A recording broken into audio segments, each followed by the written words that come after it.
My name is Yvonne Matteson. My daughter's name is Hillary Urbeck. Her diagnosis is cerebral palsy with, I always use the word mental retardation. It's a hard word, but that is a hard life. Why? Why did this happen? Was it something, always thought something I did. Always had that guilt that it was something I had did while I was pregnant. Arguing with her father, maybe not eating properly, not taking care of myself properly. It was always that self-blame, guilt. Talking to other mothers, and a lot of them felt the same. It was holding me back and holding her back. Even if I was guilty, there was nothing I could do about it at the time. So the best thing to do is to let it go and make the best of the situation at the time in each and everything that we do. Even now to this day when I catch that coming back at me, like not our marriage not working, it's like, it's not fruitful. Let it go. Move on. I have to say the Lord. When I became a Christian and started reading the Bible and going to church, but even then that was a struggle because churches don't have any places for the mentally and physically handicapped. So it was one-on-one with the Lord and I and Hillary. It was my walk with the Lord.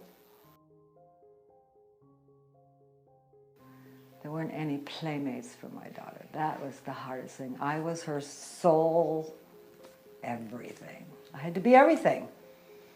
You know, I would collect kids from the neighborhood and bring them over, whatever I had to do, make popcorn, make supper, so that she would have playmates.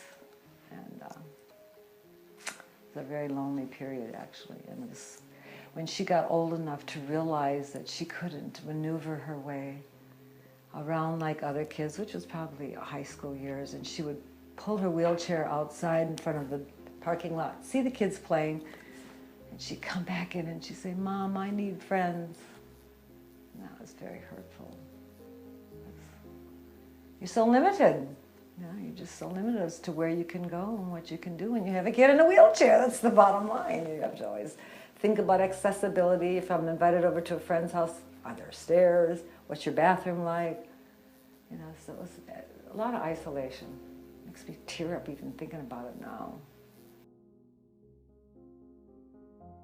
Fighting battles all the time just for accessibility. Trying to tell people, like I go to church and they have a handicapped bathroom and they consider apartments prior to moving in the facility.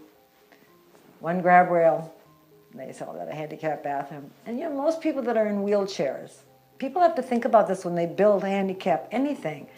They need help in a bathroom. For the most part, people in wheelchairs need 2 people in it.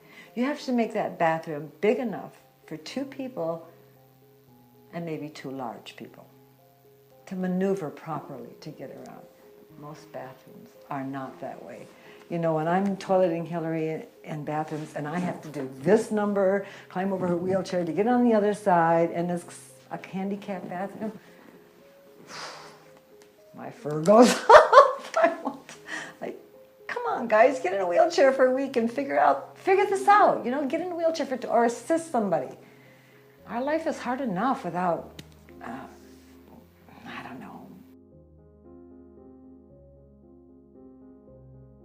I let my husband do everything because he was very brash and very confrontatious. So any battle that I would have, even after we were divorced, I would plant that seed in his head and he would fight for me. But now he's passed away, and this is another gift that Hillary gave me. I thought, man, I got to step up to the plate now. I'm going to be fighting these battles. And so yeah, it's a good thing because it's made me a stronger person. It's made me feel like I don't care what other people think of me. I'm going to do what I have to do. She has a boyfriend now, and that's about all I'm hearing is about how much she loves her boyfriend. So we'll talk about him. We'll talk about what we're going to do, when we're going to see him, and then we will go pick him up and we'll spend the afternoon with him, whatever. It's usually church, lunch, come back to my house, watch TV, just interact with each other. Make me cry on this one.